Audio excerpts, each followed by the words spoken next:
जय सिया राम। मैं आचार्य राजेश श्री राम जन्मभूमि अयोध्या से। प्रिय दर्शकों, अक्टूबर, नवंबर, दिसंबर 2024 के अंतिम महीने राहु और शनि के प्रभाव में रहने वाले हैं। शनि और राहु अंतिम 3 महीनों पर ज़्यादा प्रभावशाली रहने वाले हैं। हालांकि बाकी ग्रह भी अपना प्रभाव डालेंगे, लेकिन राहु और शनि का प्रभाव कुछ अधिक होगा। ऐसी स्थिति में कि जब शनि वक्री चल रहा हो और 3 अक्टूबर को ये वो दिन होगा जब शनि शतभिखा नक्षत्र पर गोचर करना प्रारंभ करेंगे, जो राहु का नक्षत्र है, और 2024 के दिसंबर के अंतिम दिनों तक, लगभग 27-28 दिसंबर तक इसी नक्षत्र पर गोचर करेंगे। देखने वाली बात यह भी है, बहुत रोचक बात यह है कि राहु भी वर्तमान में शनि के नक्षत्र पर गोचर कर रहा है। उत्तरा भाद्रपद पद, ये 2 नक्षत्र हैं, शतभिखा नक्षत्र राहु का और उत्तरा भाद्रपद शनि का। शनि राहु के नक्षत्र पर और राहु शनि के नक्षत्र पर यह नक्षत्र परिवर्तन करके गोचर कर रहे हैं। शतभिखा नक्षत्र मल्टीपल चॉइसेस को दिखाता है। शत माने 100, भिखा माने भेषज, भेषज माने औषधि, समाधान, 100 प्रकार के तारों को भी दिखाता है। शतभिखा नक्षत्र 100 तारों का एक गुच्छ है। यहाँ पर सीधा सा अर्थ है कि मल्टीपल चॉइसेस हमारे सामने उपस्थित होने वाली हैं। क्या मल्टीपल चॉइसेस आने से हमारी समस्याओं का समाधान होता है? नहीं, बल्कि समस्याएं बढ़ जाती हैं। जब किसी भी एक रोग के लिए 100 प्रकार की औषधियां तैयार हों, तो कौन सी औषधि का अनुपान हमें करना चाहिए जिससे हम स्वस्थ हो सकें, इसका निर्णय करना बहुत कठिन हो जाएगा जब हमारे पास चॉइसेस ज़्यादा हों। जैसे हमें फीवर है तो फीवर की एक दवा है, पैरासीटामॉल खाएंगे फीवर उतर जाएगा। लेकिन वहीं पैरासीटामॉल के साथ साथ 100 दवाइयाँ और भी हमें जानकारी में आ जाएं, तो हम कौन सी दवाई खाएं, ये थोड़ा समस्या पैदा कर देती है। तो मल्टीपल चॉइसेस की समस्या ये समस्या पैदा करने वाली है आने। और प्रायः ऐसे स्थिति में जो हमारी जिस पे हम जाते हैं, भ्रम की स्थिति, जब डायलेमा क्रिएट होता है, तो जिसकी तरफ जाते हैं वो गलत सिद्ध हो जाता है और गड़बड़ हो जाता है। निर्णय लेने में बड़ी समस्या पैदा करने वाला है शनि का ये गोचर मीन राशि के जातकों के लिए। आपकी निर्णय लेने की क्षमता को बहुत गहराई से प्रभावित करने वाला है।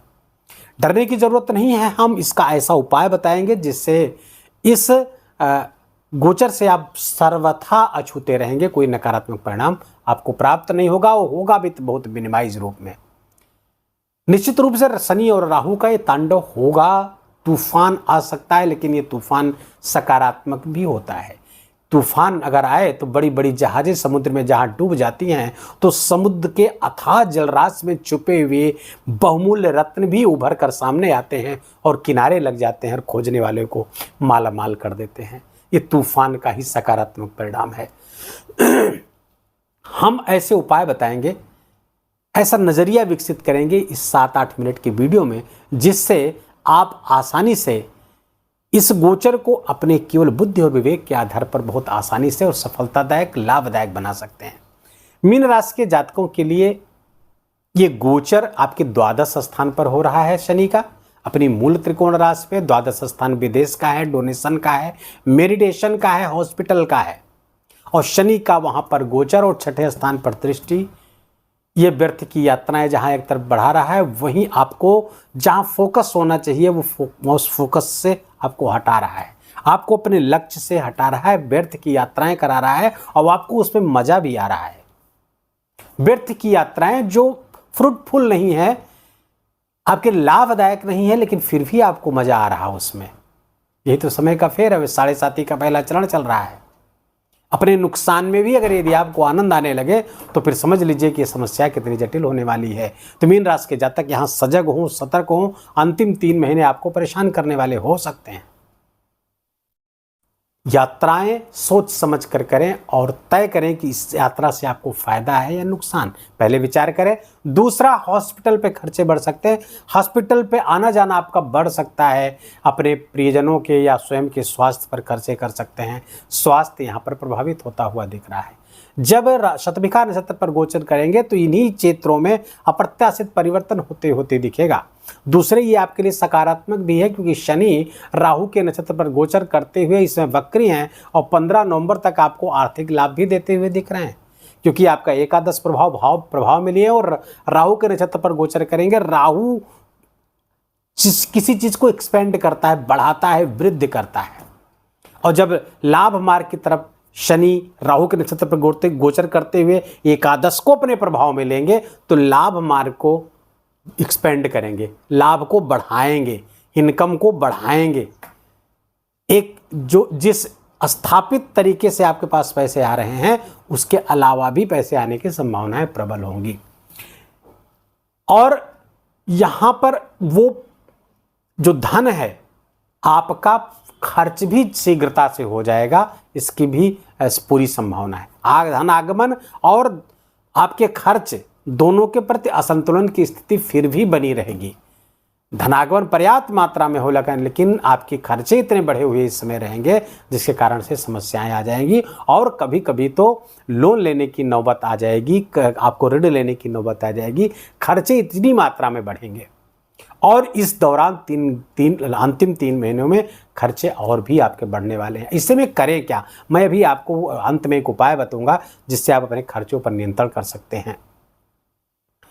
अब राहु शतभिखा नक्षत्र का जो स्वामी है जिस पर शनि गोचर करे और राहु गोचर कर रहा है कहां, आपके राशि स्थान पर, और ये शनि के नक्षत्र उत्तरा भाद्रपद पर गोचर कर रहे हैं।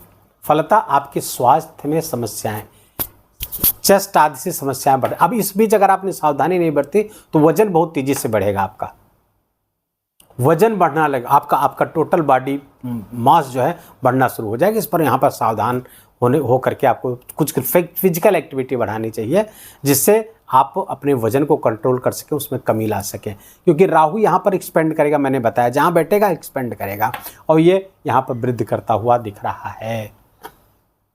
तो स्वास्थ्य में भी आपको कुछ संक्रमण होने की संभावना, कुछ आपको इन्फेक्शन हो सकते हैं। इस बीच थोड़ा सा ध्यान रखिए, खासकर ऐसे लोग जो एडिक्ट हैं, किसी नशा के प्रति एडिक्ट हैं, स्मोकर्स वगैरह, इनके लिए समस्या इस समय थोड़ी सी गहरी हो सकती है। अंतिम 3 महीनों में अपने स्वास्थ्य का विशेष ध्यान रखें, प्राणायाम करें, प्राणायाम से विशेष लाभ होगा। शनि जब शतभिखा नक्षत्र पर गोचर करते हैं तो प्राणायाम से विशेष लाभ होता हुआ देखा गया है। जब ये आपका राशि स्थान और द्वादश ये दोनों कहीं कॉम्बिनेशन बन रहे हैं और मीन राशि के लिए बहुत सुंदर कॉम्बिनेशन इसमें प्राणायाम के लिए बनता हुआ दिख रहा है। मेडिटेशन प्राणायाम के लिए ये कॉम्बिनेशन बहुत ही अच्छा है, परिणामदायक है। इससे भी आपको स्वास्थ्य में राहत मिलती हुई दिख रही है। राहु जिसके राशि पर गोचर करते हैं, आपके राशि के जो स्वामी हैं देवगुरु बृहस्पति आपके 3य स्थान पर गोचर कर रहे हैं। 3य स्थान देवगुरु बृहस्पति के लिए मरण कारक स्थान होता है, यहाँ पे बहुत अच्छा परिणाम नहीं दे पाते हैं। लेकिन चूंकि राशि के स्वामी हैं तो बहुत सारे दुष्प्रभावों से मुक्त हो जाते हैं यहाँ पर देवगुरु बृहस्पति, तो ये आपके लिए फायदेमंद हो सकते हैं। पराक्रम पुरुषार्थ बढ़ाएंगे, भाग्य का साथ मिल सकता है, यहाँ पर जीवन साथी का स्वाद मिलेगा। व्यापार व्यवसाय में वृद्धि, इसी 3 महीनों में कुछ बड़ी उपलब्धियाँ आपको व्यापार व्यवसाय यदि आप करते हैं वहाँ से मिलती हुई दिख रही हैं और ये आपके लिए प्रमोशन आदि की भी संभावना बना करके बैठी हुई है। धन आगमन, प्रमोशन, करियर में उन्नति आदि सकारात्मक चीज़ें अगर देखें तो ये भी बढ़ती हुई दिख रही हैं। बस थोड़ा हेल्थ के इशूज़ पर आपको काम करने की आवश्यकता है, खर्चों की आवश्यकता है। तो इसके लिए करें क्या, सबसे पहले तो आपको दुर्गा कवच का पाठ करना चाहिए। आप दुर्गा सप्तशती गीता प्लस की पुस्तक लाइए, उसमें दुर्गा कवच दिया हुआ है, दुर्गा कवच का पाठ कम से कम एक बार जरूर करें। और दूसरा पाठ अमोघ शिव कवच का, ये बहुत ज़्यादा समय 10-10 मिनट लगेगा दोनों में, दोनों पाठ करिए। तो आदिशक्ति का और भगवान महादेव का जब साथ मिलेगा तो राहु और केतु के इस थोड़ा सा विपरीत गोचर को आप संभाल पाएंगे, अच्छा रहेगा।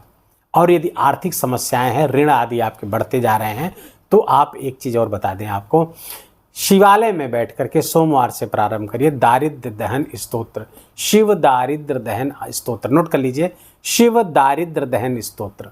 इसका डेली 11 बार पाठ करिए, शिव मंदिर में बैठ करके सोमवार से शुरू करना है। विश्वास मानिए 6 महीना पाठ करते करते आपको अपनी आर्थिक समस्याओं से मुक्ति का मार्ग मिलता हुआ दिखेगा। और बहुत कुल मिलाकर के एक लाइन में अगर कहूँ तो कोई आर्थिक समस्या आपके पास नहीं रह जाएगी। वीडियो को यहीं विराम देंगे। वीडियो अच्छा लगा हो, आपके काम को लगा हो, इन्फॉर्मेटिव लगा हो तो कृपया करके वीडियो को लाइक करिएगा, अपनों के साथ इसे शेयर करिए।